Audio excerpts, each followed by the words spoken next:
7 नियम ध्यान रखने हैं। नियम number 1, eat before you feel the hunger. भूख लगने के बाद नहीं, पहले ही खाना है। इतना खा के रखना है कि भूख लगे ही ना, राइट। भूख लगने का इंतजार नहीं करना है। जैसे भूख लगती है ना तो ब्रेन सीधा बोलता है यार वो चिप्स कहाँ गया, पहले तो वो खा लूँ फिर सोचता हूँ कुछ, राइट। तो वो मौका नहीं देना। पहला नियम खाओ इतना कि भूख लगने से पहले, और ये सारा खाना अपने पास पहले से ही हो।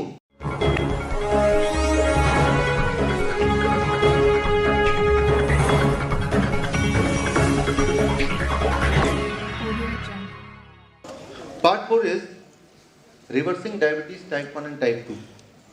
अभी आपने ये क्लियरली समझ लिया व्हाट इज डायबिटीज नंबर 1।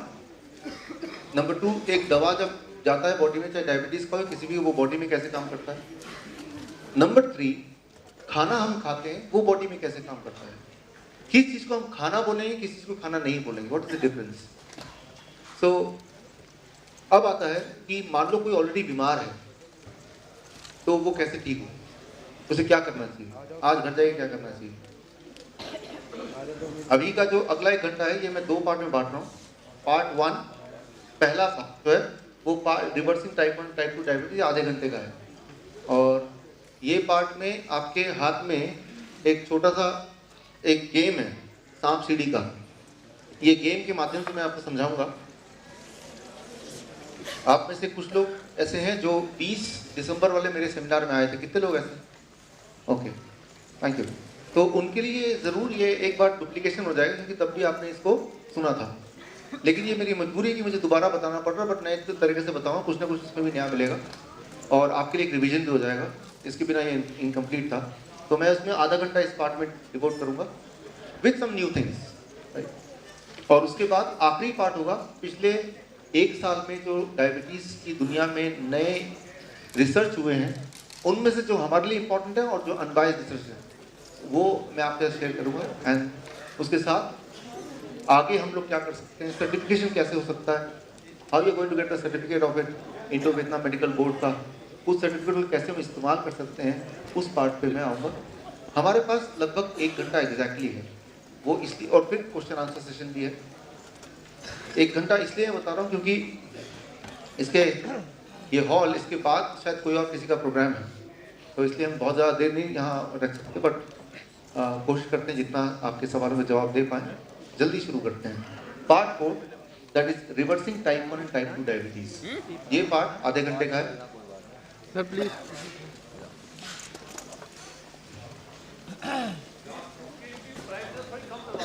ये लाइट थोड़ी कर, इसकी ब्राइटनेस थोड़ी कम कर, पहली बार में प्रैक्टिस करते हैं। अब देखिए, अब क्या करना है आपको in simple form as a diabetic educator, क्या करना और खुद अपने लिए क्या करना है। एक बात तो नहीं, ये जब तक कि हम खुद अपने आप को ठीक नहीं करेंगे हमारी बात कोई नहीं सुनने वाला।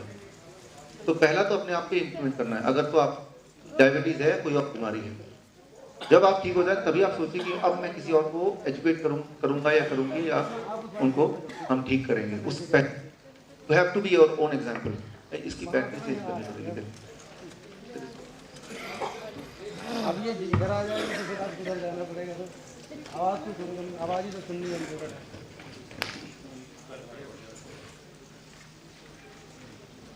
इस पूरे इसमें which is the biggest snake, सबसे बड़ा सांप कौन सा है, कौन से कलर का सांप है, ब्लू कलर का सांप है। तो सबसे ज्यादा डायबिटिक लोग कब होते हैं, जब ये जितना बड़ा सांप उतना ज्यादा डरावना सांप, उतना ज्यादा खतरनाक सांप। तो आपको सिर्फ इतना करना है, 7 सांपों को, 7 स्नेक्स को अपने घर से भगाना है और 7 सीढ़ियाँ चढ़नी है। और ये अगर कर लिया तो ये हो नहीं सकता कि डायबिटीज मुक्त ना हो जाए। Only you have to throw away 7 snakes from your life and you have to include 7 ladders. इतना ही करना है आपको।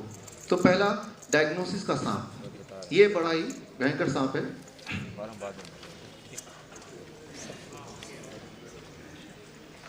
This one. अब देखिए डायग्नोसिस की दुनिया में डायग्नोसिस के जो पैरामीटर्स हैं, 1997 में ये पैरामीटर थे 140 जो फास्टिंग ब्लड शुगर है, और 1997 में चेंज होके बोल दिया 126। जिस दिन ये चेंज हुआ 1997 में और 140 से 126 पे आया, यानी कि पैरामीटर को थोड़ा और कम कर दिया, 14% नए population they become diabetic overnight. कल रात तक तो ठीक ही थे, सुबह का अखबार पढ़ के हम तो डायबिटिक बन गए। 14% न्यू पॉपुलेशन। तो आप डायबिटिक हैं या नहीं है वो आप डिसाइड नहीं कर रहे हैं, वो कोई और बैठा डिसाइड कर रहा है कि आप डायबिटिक है कि नहीं है, राइट। लेकिन अब ये उससे और कम हो गया, अभी 100 के करीब हो गया है। तो जितना ये स्क्वीज होता जाएगा उतना डायबिटिक पॉपुलेशन ऑटोमेटिक बढ़ती जाएगी। 2003 में, 2002 और 3 की बीच की बात है, जब ये 126 से 100 में आया, और 2002 में इंडिया में करीब 60 लाख लोग डायबिटिक थे, और 2002 के बाद 2003 में करीब 3 करोड़ लोग डायबिटिक थे। एक साल में इतने डायबिटिक लोग कैसे बढ़ गए? एक्चुअली वो ऐसे बढ़ गए कि उसके जो नियम है डायबिटीज़ के आंकड़े हैं वो बदल गए हैं। सो अब डायबिटिक एक्चुअल डायग्नोसिस क्या हो सकता है? किसी का फास्टिंग ब्लड शुगर अगर 150 से कम आ रहा है तो चिंता की कोई विषय नहीं है, और किसी भी समय में अगर 200 से अधिक नहीं आ रहा है तो भी चिंता की वजह नहीं है। इतना एक मोटा मोटा दिमाग में रखें तो ठीक होगा, पहली बात। दूसरी बात ये कि जो ग्लूकोमीटर है वो अपने आप में ही एक क्वेश्चनेबल यंत्र है, राइट। वो एक्यूरेट देगी ऐसा ज़रूरी नहीं है, 20% इधर उधर होता है, राइट। और उसको तो छोड़िए, जो लैब में टेस्ट कराते हैं, लैब टेस्ट में जो सैंपल लेके जाते हैं, राइट, वो सैंपल 20 मिनट के अंदर चेक करना होता है। 20 मिनट के अंदर चेक नहीं करेंगे तो वो शुगर जो है वो घुल जाएगा, गायब हो जाएगा, राइट। तो 20 मिनट के अंदर चेक होता है, ये भी एक क्वेश्चनेबल चीज़ है, राइट। तो असली डायग्नोसिस क्या होगी? हाउ यू फील, आप कैसा फील कर रहे हैं, that is the real diagnosis. अगर आप ठीक फील कर रहे हैं सब कुछ ठीक है, राइट। अगर आप थके हुए फील कर रहे हैं, रोज़ सुबह थके हुए उठते हैं, 1-1 घंटे तक थके ही रहते हैं, बहुत गुस्सा आता है, डिप्रेशन में रहते हैं, राइट, और या तो खाने का मन नहीं करता या टेस्ट नहीं आता, इस तरह के कोई अगर सिम्टम्स हैं तो दिस मीन्स मामला गड़बड़ है। और गड़बड़ है भी तो चिंता की बात नहीं है, 7 सीढ़ियाँ हैं आपके पास चढ़ने के लिए। लेकिन उनमें से सबसे बड़ी सीढ़ी देखिए, इस पर कौन सी सीढ़ी है? येलो वाली। मैं मानता हूँ सबसे बड़ी सीढ़ी ये है, और ये यहाँ पे कुछ नया है आपके लिए, जिन लोगों ने मेरा ये लेक्चर पहले भी सुना था। ब्रिटिश मेडिकल जर्नल का ये डॉक्टर स्ट्राइक में भी good for your health, right. British medical journal 2000 की बात है कि डॉक्टर की स्ट्राइक हो जाए तो आपकी हेल्थ अच्छी अपने आप हो जाएगी, मैंने पहले आपको बताया था। या Oxford journal mortality rate goes down when doctors go on strike, right. तो जस्ट मैं आपको याद दिला रहा हूँ, वो रेफरेंस भी आपको दे रहा हूँ। सबसे बड़ी सीढ़ी, सबसे इंपॉर्टेंट सीढ़ी, आपने आज देखा था फर्स्ट पार्ट से पहले आलोक श्रीवास्तव जी स्टेज पे आकर उन्होंने कोलेट्रल आर्टरीज की बात की कि नए आर्टरीज खुल गए हैं, राइट। सो हम सबके बॉडी में भगवान ने सिर से लेकर अंदर पैर तक कुछ आर्टरीज बनाए हैं जो सोए हुए आर्टरीज हैं, राइट। वो इमरजेंसी में, जैसे गाड़ी में स्टेपनी होती है वो हमेशा यूज़ नहीं करना है, जब इमरजेंसी होगी तो वो स्टेपनी हम यूज़ कर सकते हैं। वैसे ही हमारे सबके बॉडी में बचपन से अभी तक इमरजेंसी स्टेपनीज हैं, इमरजेंसी आर्टरीज हैं, वो दिखने में कुछ ऐसी हैं। इसमें जो ब्लू रंग देख रहे हैं आप, दैट इज़ अ स्टेपनी। वो हमेशा काम नहीं करेगा, लेकिन जो मेन लाइन है वहाँ सप्लाई अगर बंद हो जाएगी, वहाँ अगर ब्लड क्लॉट हो जाएगा, जम जाएगा, तो ब्लू लाइन है वो खुल जाएगी। लेकिन ब्लू लाइन खुलेगी तभी जब उसको खुलने के लिए नाइट्रिक ऑक्साइड, आलोक श्रीवास्तव ने बताया था आपको, नाइट्रिक ऑक्साइड जब बॉडी को मिलेगा तभी वो टूल है, राइट। स्टेपनी होना बड़ी बात नहीं है, स्टेपनी को अगर आपको लगाना है तो आपको कुछ यंत्र चाहिए, टूल चाहिए। तो हमारे बॉडी का टूल है नाइट्रिक ऑक्साइड। और नाइट्रिक ऑक्साइड बॉडी कब बना पाती है? नाइट्रिक ऑक्साइड बॉडी तब बना पाती है जब आप खाते हैं eating the whole unrefined food. For example, ये जो सेब है, लाना जरा सेब को पास में, I can not go there.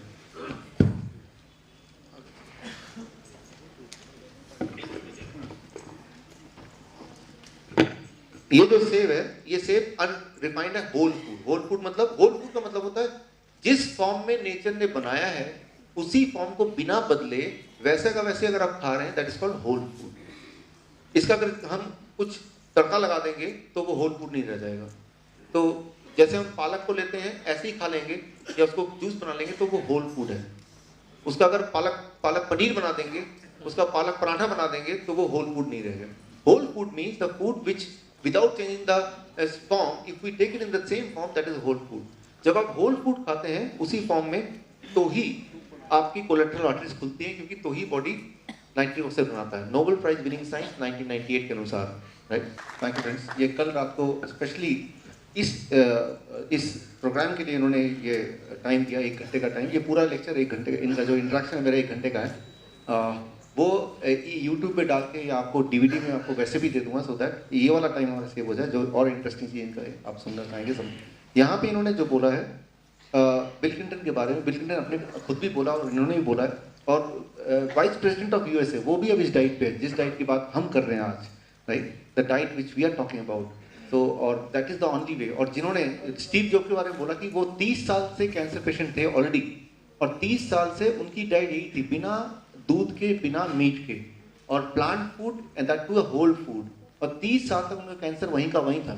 और जब डॉक्टर्स को पता चला, डॉक्टर्स ने फोर्स किया कि आपको मीट खाना चाहिए, मीट का प्रोटीन से आपका कैंसर ठीक होगा, और मजबूरी में डॉक्टर के कहने पे जैसे ही उन्होंने मीट खाना शुरू किया, अभी आपने सुना, तो उसके बाद उनका देहांत हो गया। सो द मेन रीज़न इन्होंने बोला कि वो मीट खाने से और डॉक्टर्स की कीमोथेरेपी वो सब वो सर्वाइव नहीं कर पाए। सो तो हम यहाँ पे एक इम्पॉर्टेंट सीढ़ी पे थे, and that is the bypass. It is called collateral arteries, इसे कहते हैं नेचुरल बाईपास।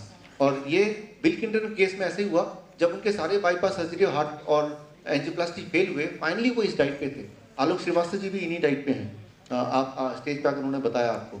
सो ये डाइट क्या है, वो उस डाइट यही है जो मैं आपको अभी बता रहा हूँ, वो लिख के भी आपको दूंगा कि वो डाइट एक्जैक्टली कैसे लेना है। फिलहाल तो आप ये समझिए कि कुछ स्नेक्स को आपको हटाना है, कुछ लेटर को जोड़ना है। अब यहाँ पे कल जाके आपको क्या करना है, आज जाके क्या करना है, आपको 2 काम करने हैं, वॉयलेट और इंडिगो कलर। वॉयलेट कलर के स्नेक और इंडिगो कलर के स्नेक को बाहर फेंकना है, और वॉयलेट कलर के और इंडिगो कलर के लेटर्स को घर पे लाना है। इसमें हम पहले चलते हैं वॉयलेट में। अब देखिए, एक सांप, एक सीढ़ी, धूप, सनशाइन, राइट। आजकल धूप कम से कम होता जा रहा है हमारी ज़िंदगी में। आज से कुछ साल पहले जिस गाड़ी में एसी हुआ करता था, बाहर लिखा था AC 800, राइट, तो हम बोलते देखो इस गाड़ी में एसी है। अभी सर्दियां हो, गर्मियां हो, सारी खिड़कियां बंद और एसी चालू, राइट। सो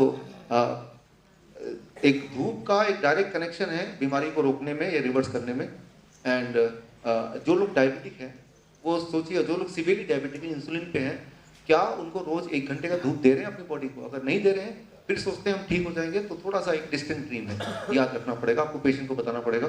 एक सांप है, more cooking time, more risk of diabetes. इस सांप को ध्यान से समझिए। आप ऐसा कीजिए, घर जाके जितनी सिलेंडर आपके घर में आती हैं उनको आधा कर दीजिए। अगर आप 4 सिलेंडर महीने में यूज करते हैं, आप कोशिश कीजिए 2 सिलेंडर में काम चल जाए। अगर आधा आपने सिलेंडर कम कर दिया, आपकी गोलियां आधी हो जाएंगी। कैसे आधा करना है वो आप सोचिए, करना आधे है। आप देखते हैं कि कई सारी जगह मैं देखता हूँ, थैंक यू फ्रेंड, लेडीज घर में वो किचन में घुसी रहती हैं, पकाती रहती हैं। किचन में लेडीज का क्या काम? जाओ क्विकली आ जाओ भाई, ऐसा भी क्या कर रहे हो?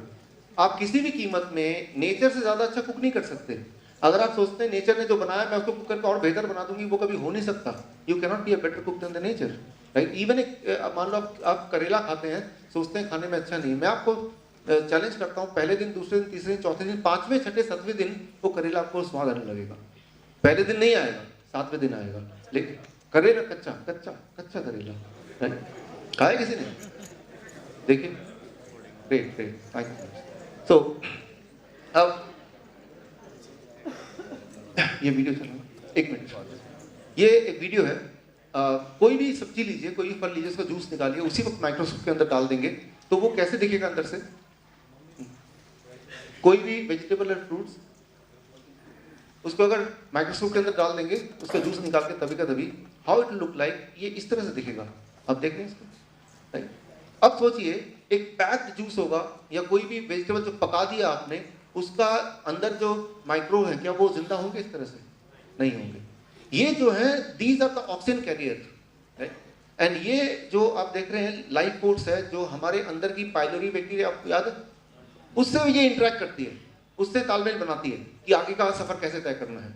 लेकिन ये इन जनाब को तो आपने उठा के जला ही डाला, ये तो है ही नहीं, तो पायलट व्यक्ति बात किससे करेगा, राइट। सो आगे बढ़ते, गुड।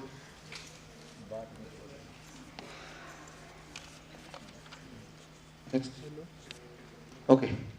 सो दूसरा सांप है यहाँ पे, दूसरा जो कलर है ये है, जो सांप है दूध का सांप। दूध का सांप दैट हैपेंस, इससे बीटा सेल डेथ होता है। दूध हर एक के केस में नहीं, ज्यादातर केसेस में दूध से बीटा सेल कौन है? Worker of the pancreas, insulin. अब कई बार क्या होता है, कुछ लोगों के लिए दूध का जो प्रोटीन है वो डायरेक्टली इंटेस्टाइन में चला जाता है बिना ब्रेक हुए, स्मॉल पीसेस में ब्रेक हुए। और प्रोटीन जब तक ब्रेक हो गया, अमीनो एसिड ना बने, तब तक बॉडी उसको इस्तेमाल नहीं कर सकती, राइट। एक चेन है, वो चेन को कहते हैं प्रोटीन। उस चेन को अलग अलग पार्ट में काट देंगे, उसको कहेंगे अमीनो एसिड, तब बॉडी उसको इस्तेमाल करने लायक हो जाएगा वो। लेकिन दूध का चेन कभी कभी बिना टूटे भी ब्लड स्ट्रीम में चला जाता है, और तब बॉडी को ऐसे सोल्जर पैदा करने पड़ते हैं जो कि उस चेन को खत्म करे, बॉडी से बाहर निकाले। और दूध का जो प्रोटीन का चेन है उसका नंबर है 17। बाई चांस हमारे बीटा सेल का जो प्रोटीन का चेन है उसका नंबर भी है 17। तो कई बार हमारे बॉडी के सोल्जर जो दूध के चेन को मारने के लिए बने थे, वो गलती से बीटा सेल का जो प्रोटीन है उसको भी दूध वाला प्रोटीन समझ के उसको मारने लगते हैं। इसे कहते हैं ऑटो इम्यून डिजीज, मतलब हमारी बॉडी के सोल्जर हमारे बॉडी को ही मार रहे हैं, राइट। सो मैंने देखा है, आप देखिए एज ए डायबिटिक एजुकेटर, कोई भी डायबिटीज वाला पेशेंट को अगर दूध छुड़ा दें, बस बाकी ना छुड़ाएं, वैसे का वैसे सब कुछ, दूध छुड़ाते ही उसको काफी आराम मिल जाता है, सिर्फ एक चीज से, सिर्फ एक चीज से, राइट। सो ये एक सांप को निकालना आसान है आपके लिए, राइट। हालांकि हजम करना थोड़ा मुश्किल है कि भाई दूध तो पूरी जिंदगी भर हमने पिया है, राइट।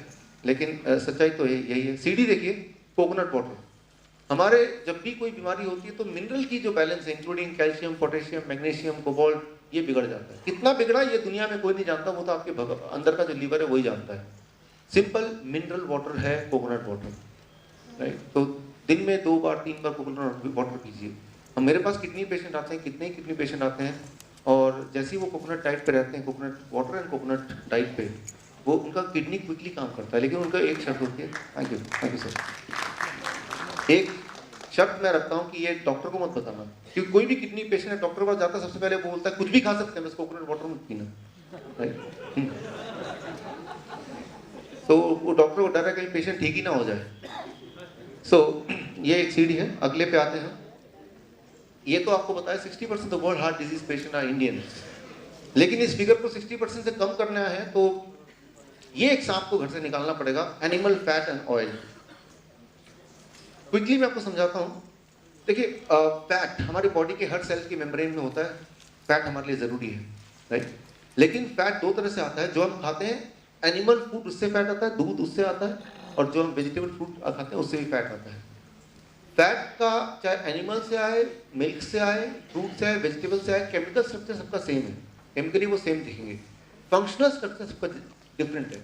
और फंक्शनल स्ट्रक्चर जो है वो हमारी बायोलॉजी में, मेडिसिन में नहीं पढ़ाई जाती है, राइट। तो फंक्शनल स्ट्रक्चर क्या है वो क्विकली मैं आपको समझाऊं। अब देखिए, ये मान लीजिए वेजिटेबल का फैट है। वेजिटेबल का फैट कैसा होता है, वो ऐसा होता है टेढ़ा में, फंक्शनल स्ट्रक्चर बता रहा हूँ। और एनिमल का फैट है बिल्कुल सीधा। अब जब फैटी एसिड जब ब्लड स्ट्रीम में फ्लो करता है तो जो सीधे वाला है वो जल्दी जल्दी जम सकता है या टेढ़ा मेढ़ा वाला जमेगा? सीधे वाला जमेगा, राइट। अगर आपको बोले इसको पाइलअप करना है तो सीधे वाले को आप आराम से पाइलअप कर सकते हैं, राइट। सो ये स्ट्रक्चरल डिफरेंस की वजह से जो एनिमल फैट है उसके जमने की, उसकी कोलेस्ट्रॉल बनने की टेंडेंसी जब ज़्यादा होती है। In any case animal fat में ही कोलेस्ट्रॉल होता है, प्लांट फैट में कोलेस्ट्रॉल नहीं होता, बाकी तो बॉडी खुद बनाती है, राइट। सो अगर हार्ट डिजीज को उठा के बाहर फेंकना है तो एनिमल फैट एंड ऑयल, इसको उठा के बाहर फेंकना ही पड़ेगा, राइट। और पूरे दुनिया में अगर हार्ट डिजीज सबसे ज़्यादा इंडिया में है, उसका एक सबसे बड़ा कारण पूरे दुनिया में, याद दिलाता हूँ, मैं सोल्जर की बात कर रहा था, एक करके सोल्जर आएंगे या खूब सारे सोल्जर आएंगे, याद आ रहा है? यस। जो कार्बोहाइड्रेट प्लांट से होता है, यानी कि जो फल सब्जी खाते हैं उसका जो कार्बोहाइड्रेट बॉडी में जाता है वो एक एक सोल्जर वाला है, और जो एनिमल से आता है वो एक साथ वाला है, तो वो ज़्यादा अटैक करता है, वो ज़्यादा लीवर डैमेज करता है, वो ज़्यादा किडनी डैमेज करता है।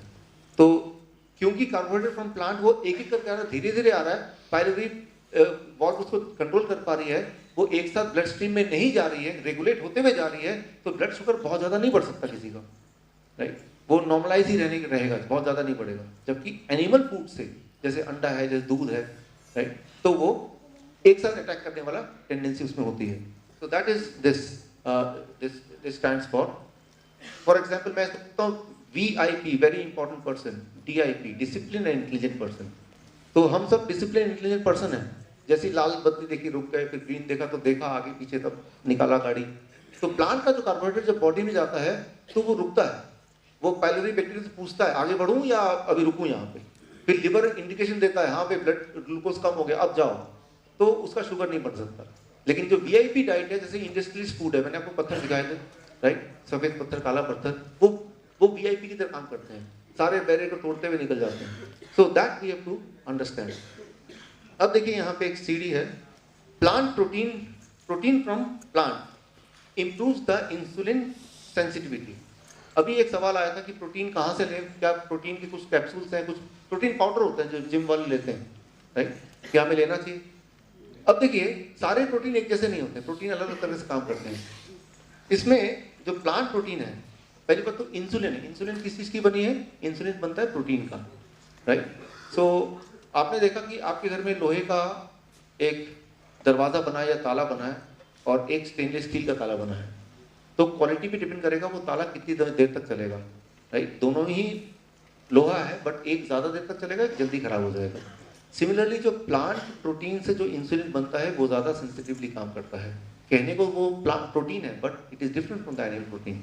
सो दैट मीन्स दैट हम यहाँ पे भी वही सेम बात आती है कि हमें प्लांट डाइट पे ज़्यादा होना चाहिए। सो इसका उल्टा अगर करते हैं, animal protein from the animal food वो इंसुलिन को की सेंसिटिविटी को कम करती है, इसका ठीक उल्टा, राइट। अब आगे चलते हैं हम। High level of insulin in the blood leads to prostate cancer. देखिए अब इसको जरा समझिए कि एनिमल प्रोटीन से अगर इंसुलिन बनेगा तो उसकी सेंसिटिविटी कम या ज़्यादा? कम होगी। कम होगी तो ब्लड शुगर को सेल के अंदर पहुंचाने के लिए ज़्यादा इंसुलिन बॉडी को बनाना पड़ेगा, कम बनाना पड़ेगा? ज़्यादा इंसुलिन बनेगा। तो याद रखिए इंसुलिन का एक और काम है आपके ग्रोथ को बढ़ाना। इंसुलिन दो काम करता है, एक तो शुगर को पहुंचाता है अंदर, दूसरा बच्चे कुछ टाइम में बॉडी की ग्रोथ को बढ़ाता है, राइट। और अब जो चीज बहुत जल्दी ग्रो हो, जरूरत से ज्यादा ग्रो हो, उसे कहते हैं ट्यूमर, उसे कहते हैं कैंसर। कैंसर कोई बीमारी नहीं, बट बॉडी का एक अंग अगर ज्यादा तेजी से बढ़ने लगा है बाकी अंग के मुकाबले में, that is what is cancer. वो होता है जब इंसुलिन की मात्रा बॉडी जरूरत से ज्यादा बना रही है या किसी वजह से बॉडी में इंसुलिन की सेक्रेशन ज्यादा हो रही है, या ज्यादा सर्कुलेशन हो रही है। So that is about the insulin. तो किसी भी हालत में हमें ये देखना कि इंसुलिन का लेवल कम होना चाहिए। कई लोग ऐसे होते हैं जो अदरवाइज हेल्दी दिखते हैं, अचानक कैंसर डिटेक्ट होता है, दैट मीन्स उनके बॉडी में इंसुलिन की सेक्रेशन जरूरत से ज्यादा थी, राइट। सो नाउ ये मैंने साफ ऑलरेडी आपको बताया था, शुगर अगर बॉडी में ज्यादा सर्कुलेट करेगा तो वो रिंकल्स बन जाएंगे, क्योंकि बॉडी उसको कहीं छुपा नहीं पा रहा है तो स्किन के नीचे छुपाता है, तो जिससे झुर्रियां पड़ जाती है। तो शुगर को छोड़ेंगे। अभी आपने सुना जॉन मैकडॉवल को कि Bill Clinton he looks handsome now in comparison to before. अभी वो ज्यादा, आप भी अगर फोटो देखेंगे आज और पहले की, उनकी कभी 10 साल पहले की, आप अभी देखेंगे he is more smart, more powerful and more strong then ever, right. So that is because he left sugar, right. So sugar मतलब इंडस्ट्रियलाइज्ड फूड, राइट। प्लांट का जो शुगर है, प्लांट का जो ग्लूकोज है, दैट इज गुड, राइट। सो यानी कि फिर झुर्रियां वगैरह नहीं होंगी। अगर झुर्रियां है भी तो वो रिवर्स हो जाएगा, कुछ दिन में आपको दिखेगा कि you are looking younger than before. Now hope of recovery, and that is one important thing.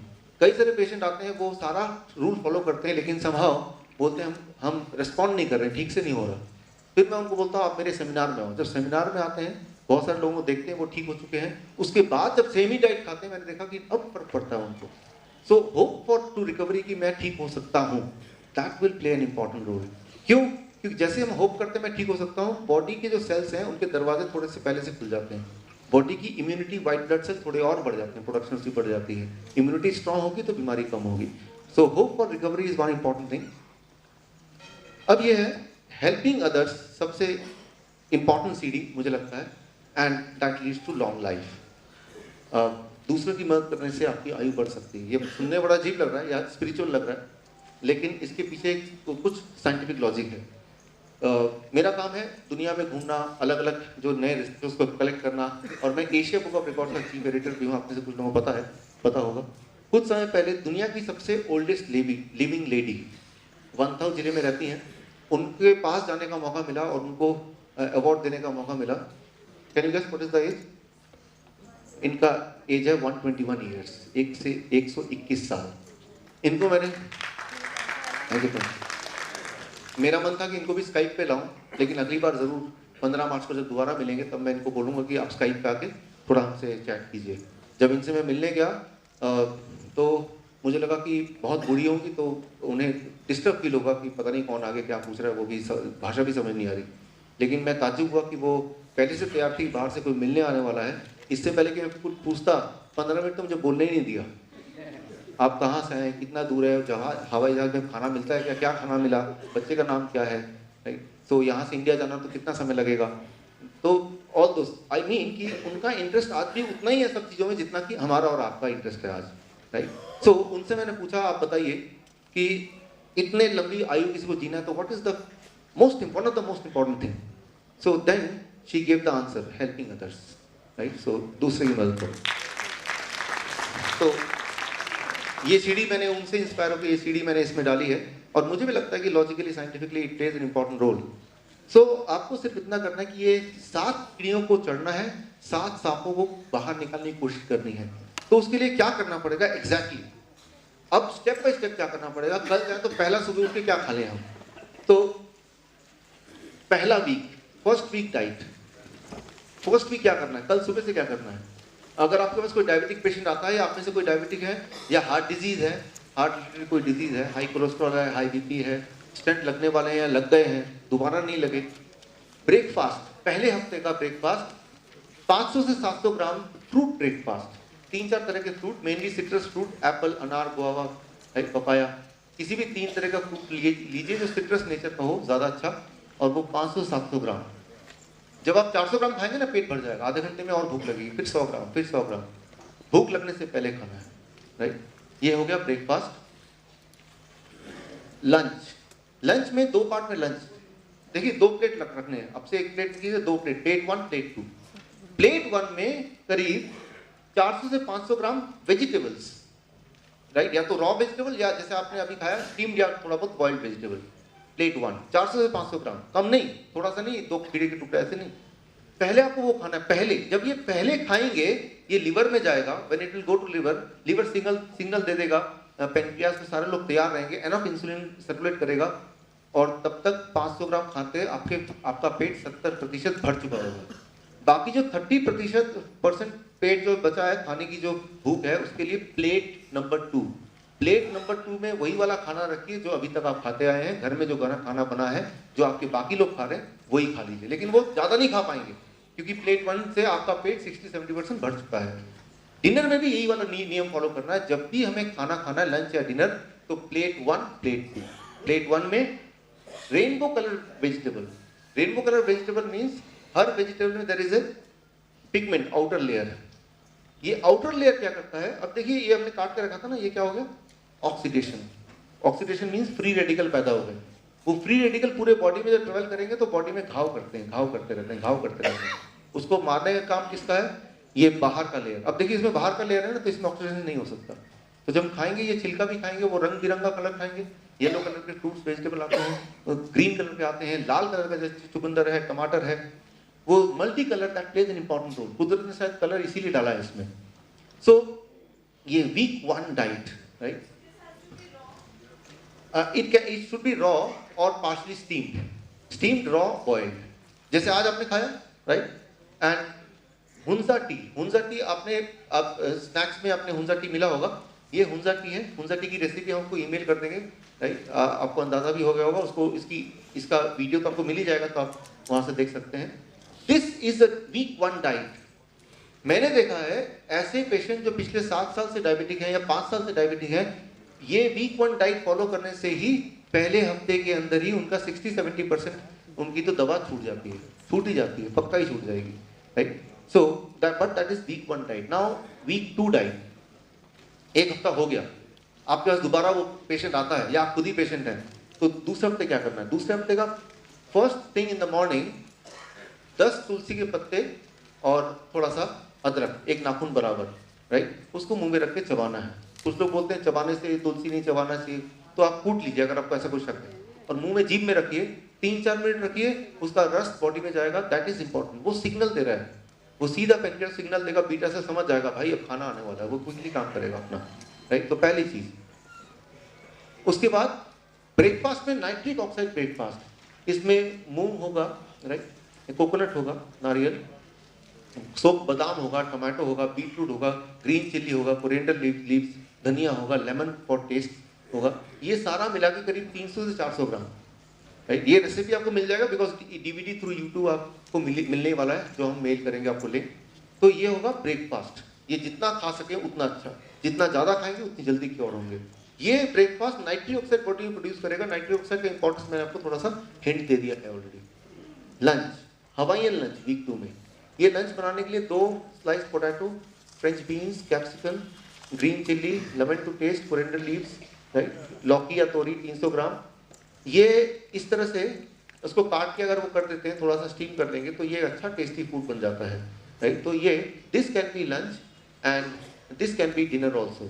Along with this lunch and dinner, आपका जो कन्वेंशनल लंच है जो आप बाकी लोग खा रहे हैं वो भी 20-30% खा सकते हैं इसको खाने के बाद। राइट, सो स्नैक्स में यानी कि 12 बजे और 5 बजे, ना तो लंच और ना तो डिनर का टाइम है, 200 ग्राम के करीब सिट्रस फ्रूट। सिट्रस फ्रूट में कोई भी फ्रूट, जैसे संतरा है, जैसे किन्नू है, जैसे मौसमी है, जैसे अनानास है, इस तरह का कोई भी, इवन एप्पल है, इवन अनार है, ये में से कोई भी फ्रूट बदल के आपको लेना है। 200 ग्राम 200 ग्राम, 200 का 250 हो सकता है, 300 हो सकता है, जितना ज़्यादा हो उतना अच्छा। राइट, लेकिन जब ये खाना खाएंगे तो उस वक्त कुछ 4-5 नियम आपको या 7 नियम ध्यान रखने हैं। नियम number 1, eat before you feel the hunger. भूख लगने के बाद नहीं, पहले ही खाना है। इतना खा के रखना है कि भूख लगे ही ना। राइट, भूख लगने का इंतजार नहीं करना है। जैसे भूख लगती है ना तो ब्रेन सीधा बोलता है यार वो चिप्स कहाँ गया, पहले तो वो खा लूँ फिर सोचता हूँ कुछ। राइट, तो वो मौका नहीं देना। पहला नियम, खाओ इतना कि भूख लगने से पहले, और ये सारा खाना अपने पास पहले से ही हो कि भूख लगी नहीं, पहले ही खा लिया। रूल नंबर 2, टाइम मतलब स्लोली खाओ, बिल्कुल धीरे धीरे खाओ, चबा खाओ। जब धीरे जैसे ना एक करके जाएगी ना, तभी जल्दीबाजी में नहीं खाना। जब जल्दी हो तो खाना ही नहीं है। रूल नंबर 3, टाइम अगेन, एक बार फिर से टाइम की बात करेंगे, लेकिन इस बार टाइमली खाना है। लंच का टाइम, डिनर का टाइम, ब्रेक, मैंने आपको एक्सप्लेन किया उसका रीजन, साइंटिफिक रीजन। राइट, सोने का टाइम, टाइमिंग बड़ा मैटर करता है। क्या खा रहे हैं वो तो ठीक है, लेकिन किस तरह से खा रहे हैं वो बड़ा मैटर करता है। मेरे कई सारे पेशेंट है वो यही खा रहे हैं लेकिन वो ठीक नहीं हो रहे। राइट, चौथा rule, no to all kind of supplements, milk and milk product, refined and packed food, sugar, salt and oil, ये जितना कम हो उतना अच्छा है। ये rule number 4। Rule number 5, half an hour of physical exercise, कोई भी एक्सरसाइज, चलना, दौड़ना, ब्रीदिंग एक्सरसाइज, प्राणायाम करना, कुछ भी चीज जो आपको अच्छा लगे। रूल नंबर 6, सनशाइन, धूप, इसके बारे में तो पहले भी 2 बार बात हो चुकी है। ज्यादा होने से कुछ नहीं होगा, कोई दिक्कत नहीं, ये मिनिमम है, ये मिनिमम है सब कुछ, इससे ज्यादा हो तो अच्छा है।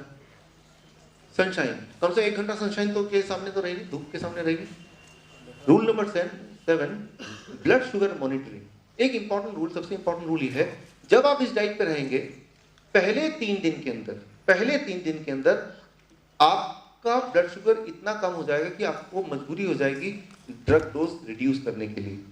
लेकिन अगर आपने दवाई रिड्यूस नहीं की और ये डाइट लेते रहे तो क्या होने वाला, हाइपोग्लाइसीमिया हो जाएगा। इसीलिए आपको मॉनिटरिंग करनी है, और अगर देखना है, और हर 3 दिन में आपको थोड़ा 1/4 ऑफ द ड्रग्स कम करने पड़ेंगे, यानी कि वीक्स और 10 डेज के अंदर पूरा 0 करेंगे, तब भी फास्टिंग 140 और या 150 और पीपी कितना 200 से नीचे इतना मेंटेन होगा। तो monitoring will play an important role. और ड्रग्स एकदम से नहीं, कल से छोड़ दिया, ऐसे नहीं करना है, वो धीरे धीरे छोड़ना है, और वो आप अप्रोक्सीमेट नहीं, in response to the sugar monitoring. हालांकि मैंने आपको बताया कि जो ब्लड शुगर मशीन है वो अपने आप में भी फॉल्टी है, 20% वेरिएशन बताता है, लेकिन चलो फिर भी कुछ तो आइडिया देगा। राइट, 200 का 500 नहीं बताएगा, वो 200 का 230 बता सकता है। राइट, तो अप्रॉक्सीमेट आइडिया आपको हो जाएगा। तो ड्रग्स को धीरे धीरे बॉडी से निकालना है, you have to taper down the medicine from the body.